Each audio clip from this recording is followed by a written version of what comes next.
Chewing gum বর্তমান সময়ে ছোট্ট শিশু থেকে শুরু করে যুবক ও প্রবীণ সকলের কাছে বেশ পরিচিত একটি বস্তুর নাম। প্রায়শই দোকান থেকে চুইংগাম কিনে মুখে পুরোতে চেবোতে থাকেন অনেকেই। বিশেষ করে খেলোয়াড়দের চুইংগাম চিবোতে দেখা যায় সবচেয়ে বেশি। আমাদের দেশের চুইংগাম সকলের কাছে ভালো না লাগলেও ইউরোপ বা আধুনিক বিশ্বের মানুষদের কাছে সময় কাটানোর মাধ্যম হিসেবে চিবোনো হয় এই চুইংগাম। তাহলে প্রশ্ন হলো, ক্ষুধা নিবারণ না করলেও কেন চিবোনো হয় এই চুইংগাম? জানতে হলে আপনাকে ফিরে যেতে হবে আজ থেকে কয়েক হাজার বছর পূর্বে। চুইংগামের ইতিহাস ঘাটলে পাওয়া যায় আজ থেকে প্রায় ৯,০০০ বছর পূর্বে উত্তর ইউরোপের মানুষেরা এক ধরনের গাছের ছাল চিবোতেন। গবেষকদের ধারণা, একটি আলাদা স্বাদ লাভ করতে অথবা দাঁতের ব্যথা সারানোর জন্য মানুষ এই ছাল চিবোত।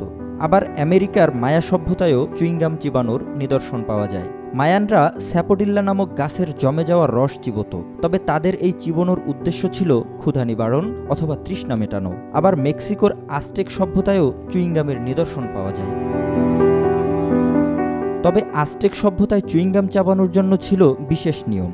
ক্ষেত্রবিশেষে আলাদা আলাদা নিয়ম ছিল সে সময়ে। যেমন অবিবাহিত নারী ও শিশুরা প্রকাশ্যে চুইংগাম চিবোতে পারলেও বিবাহিত এবং বিধবাদের চুইংগাম চিবোতে হতো গোপনে। তাদের চুইংগাম চিবোনোর উদ্দেশ্য ছিল মুখের দুর্গন্ধ দূর করা। অপরদিকে পূর্ণবয়স্ক পুরুষেরা দাঁত পরিষ্কারের উদ্দেশ্যে গোপনীয়তা মেনে চাবাত চুইংগাম।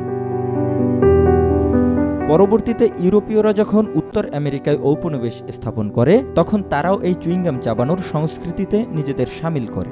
1840 সালে এই উত্তর আমেরিকা থেকেই প্রথমবারের মতো জন কার্টিস নামের এক ব্যক্তির হাত ধরে ব্যবসায়িক উদ্দেশ্যে চুইংগাম উৎপাদন শুরু করা হয়। প্রথম দিকে স্প্রুস নামক গাছের জমানো রসের সাথে ভুট্টার ময়দা মিশিয়ে চুইংগাম বানানো হলেও তা আকর্ষণীয় হতো না, যে কারণে উৎপাদকরা প্যারাফিন তেল সহ বিভিন্ন উপাদান যোগ করার সিদ্ধান্ত নেন। নির্বাসিত Mexican president Antonio Lopez D Santa আন্না এবং নিউ ইয়র্কের থমাস অ্যাডামস এই দুজন মিলে 1880 সালে চুইংগামের একটি কোম্পানি প্রতিষ্ঠা করে, যেখানে তারা চিকল ব্যবহার করে উন্নত মানের চুইংগাম তৈরির সিদ্ধান্ত নেয়, যা তারা পুরো আমেরিকায় সরবরাহ করত। 20 শতকে যখন চুইংগামের বাজার বড় হতে থাকে, তখন আমেরিকার ফিলাডেলফিয়ায় উইলিয়াম রিংলে জুনিয়র নামের একজন ব্যক্তি বেকিং পাউডারের বিপণন শুরু করেন এবং বাড়তি সুবিধা হিসেবে বিক্রেতাদের কিছু চুইংগামের প্যাকেট ফ্রি দিতেন। এক পর্যায়ে বাজারে চুইংগামের বিশাল চাহিদা তৈরি হলে 1893 সালের দিকে তিনি চুইংগাম তৈরির দুটি প্রতিষ্ঠান গড়ে তোলেন। বাজারে যখন চুইংগামের জনপ্রিয়তা ও চাহিদা দুটোই বাড়তে থাকে, তখন প্রতিপক্ষ কোম্পানিগুলোর সাথে প্রতিযোগিতা করতে ফ্রাঙ্ক ফ্লিয়ার নামের একজন ব্যক্তি 1906 সালে ব্লিবার ব্লাবার নামের বাবলগাম বাজারে আনেন। কিন্তু ভালো সাড়া না মেলায় তারই কোম্পানির একজন কর্মচারী ওয়াল্টার ডাইমার 1928 সালে উদ্ভাবন করেন আরও উন্নত মানের বাবলগাম। ওয়াল্টার ডাইমারের উদ্ভাবিত কৌশলের বাবলগামের নাম দেওয়া হয় ডাবল বাবল, যা বাজারে আলোড়ন তুলতে সক্ষম হয়।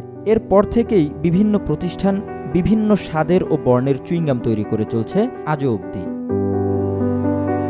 জহিরুল ইসলাম, আজকাল।